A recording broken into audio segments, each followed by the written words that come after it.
السلام علیکم، میں آپ کا ہوسٹ بلال حسین آپ سے مخاطب ہوں۔ آج کے ایپیسوڈ میں ہم پاکستان میں سوشل میڈیا کے استعمال، معاشرے پر اس کے اثرات اور قواعد و ضوابط پر گفتگو کریں گے۔ اس اہم موضوع پر بات کرنے کے لیے میں نے خاص طور پر مدعو کیا ہے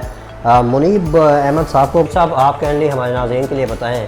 کہ پاکستان میں سوشل میڈیا کے استعمال کو آپ کیسے دیکھتے ہیں؟ میں سمجھتا ہوں سب سے انڈر ڈسکس ٹاپک ہے یہ۔ سب سے پہلے یہ چیز سمجھنے کی ضرورت یہ ہے کہ پاکستان کی جتنے بھی سوشل میڈیا ہیڈ کوارٹرز ہیں، فار ایگزامپل 2 میجر کمپنیز ہیں، آپ کی ٹویٹر ہو گئی اور آپ کی فیس بک، انسٹا، واٹس ایپ وغیرہ ہو گیا، جو کہ اون کرتا ہے مارک زکربرگ، اور دوسری ٹویٹر اون کرتا ہے ایلان مسک۔ اب ان کے جو ساؤتھ ایشیا کے ہیڈ کوارٹرز ہیں وہ پاکستان کے اندر نہیں ہیں، وہ آپ کے انڈیا کے اندر ہیں۔ اس کا یہ مطلب ہے کہ ساؤتھ ایشیا کی انکلوڈنگ پاکستان کی جو انفارمیشن ہے، جو ڈیٹا ہے، وہ اکراس دا بارڈر جاتا ہے اور وہ پھر وہاں سے جھانٹی ہوتا ہے۔ مطلب کہ وہ چاہیں تو پاکستان کا ڈیٹا آلٹر بھی کر سکتے ہیں، اس کو ایڈٹ بھی کر سکتے ہیں، ہمارے اکاؤنٹس بلاک بھی کر سکتے ہیں، اور ہم نے دیکھا ہے میرے کئی اکاؤنٹس بلاک ہوئے ہیں، I'm sure آپ لوگوں کے بھی کئی اکاؤنٹس بلاک ہوئے ہوں گے۔ تو سب سے اہم چیز تو یہ سمجھنے والی ہے کہ الیکشنز کی بات میں یہ سب سے ایک میجر پوائنٹ ہے کہ صرف دھاندلی بیلٹ باکسز کے اوپر یا آر اوز کو خرید کے یا بیلٹ باکسز کو ادھر ادھر کر کے زیادہ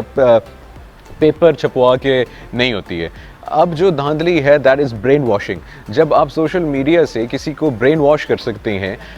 تو میں سمجھتا ہوں کہ آپ کو اس دھاندلی کی بھی ضرورت نہیں ہے۔ جب وہ بندہ خود آپ کا برین واش ہو کے آ کے اسی بندے کو وہی آپ کو ریزلٹس دے رہا ہے، تو آپ کو پھر اتنا جو ہے مشکلات سے گزرنے کی ضرورت نہیں پڑتی ہے۔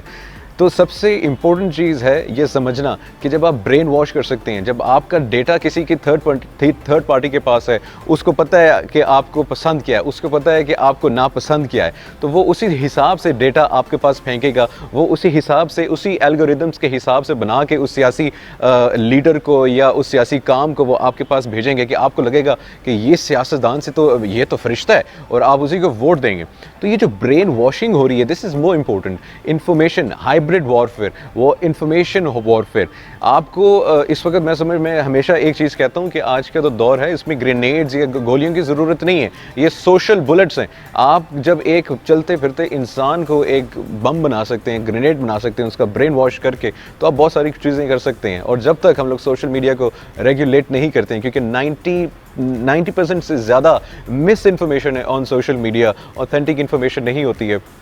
اور کیونکہ ہماری آڈینس کو ایجوکیشن نہیں ہے، الٹریٹ ہیں، ان لوگوں کو اتنی تعلیم نہیں ہے، وہ ان چیزوں کو اتنی گہرائیوں میں جا کے سمجھ نہیں سکتے ہیں، تو وہ مینیپولیٹ ہو جاتے ہیں، وہ بے وقوف بنائے جاتے ہیں، معصوم لوگ ہیں، اور پھر ان کی معصومیت کا فائدہ یہ جو بڑے لوگ ہیں یہ اٹھاتے ہیں، اور ہم اس کے ریزلٹس آج بھی پاکستان میں دیکھ رہے ہیں۔ اس کو کاؤنٹر کرنے کے لیے وہ ایک ہی پروپوزل ہے جو کہ میں نے پہلے بھی بہت دفعہ جو ہے ریکویسٹ کی ہے کہ اس چیز کو سمجھیں، اس کی امپورٹنس کو سمجھیں، کہ پاکستان کے جو دیکھیں، پاکستان اور انڈیا کے جو تعلقات ہیں، پوری دنیا کو پتہ ہے ہمارے اچھے تعلقات نہیں ہیں۔ اس کا یہ مطلب ہے کہ اگر انڈیا کا دہشت گرد پاکستان سے پکڑا جا رہا ہے، تو اس کا واضح مطلب یہی سمجھ میں آتا ہے کہ انڈیا پاکستان کی ڈیولپمنٹ نہیں چاہتا، اور جو حالات چل رہے ہیں میں سمجھتا ہوں کہ ہمیں یہ بہت آسانی سے اور بہت واضح ہو جانا چاہیے کہ پاکستان کی ڈیولپمنٹ کون نہیں چاہتا ہے۔ اس چیز کو کاؤنٹر کرنے کے لیے ایک سمپل حل ہے، پاکستان کے اندر سوشل میڈیا ہیڈ کوارٹرز جو ہیں، ان کے ہیڈ کوارٹرز جو ہیں وہ بنائے جائیں، اور پاکستان کا ڈیٹا سیکیور ہو، پاکستان کا ڈیٹا اکراس دا بارڈر نہ جائے۔